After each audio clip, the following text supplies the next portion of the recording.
এখন আমি মনে করি আপনি যদি জানতে চান ভারতের সাথে কি হয়েছে, তাহলে এই একটি টেবিল যথেষ্ট।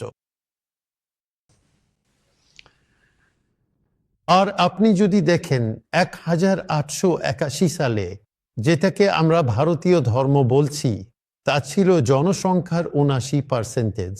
তারা ক্রমাগত কমে আসছে এবং এখন তারা গঠন করে 2011 সালে সংখ্যাটি 67.2%,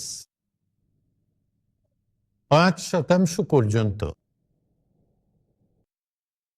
এখান থেকে এখানে পতন হয়েছে 12% পয়েন্টের। একইভাবে মুসলিমদের সংখ্যা 20% কম থেকে বেড়ে প্রায় 31% পৌঁছেছে, যা প্রায় 11% পয়েন্ট বৃদ্ধির সমান। আর খ্রিস্টানদের সংখ্যা 1%-ও কম থেকে বেড়ে প্রায় 2% হয়েছে। এখন আমি মনে করি আপনি যদি জানতে চান ভারতের সাথে কি হয়েছে, তাহলে এই একটি টেবিল যথেষ্ট।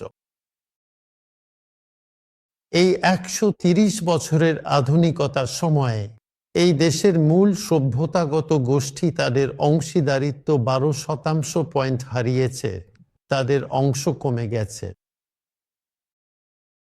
এটা খুবই অস্বাভাবিক ঘটনা। বিশ্বের যে কোনো জায়গায় মধ্যযুগীয় সময়ে 5 শতাব্দী লেগেছিল হিন্দু জনসংখ্যা 16% পয়েন্ট কমাতে।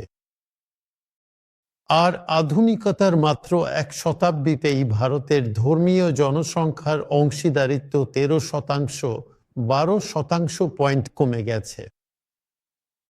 এটা খুবই গুরুত্বপূর্ণ পরিবর্তন।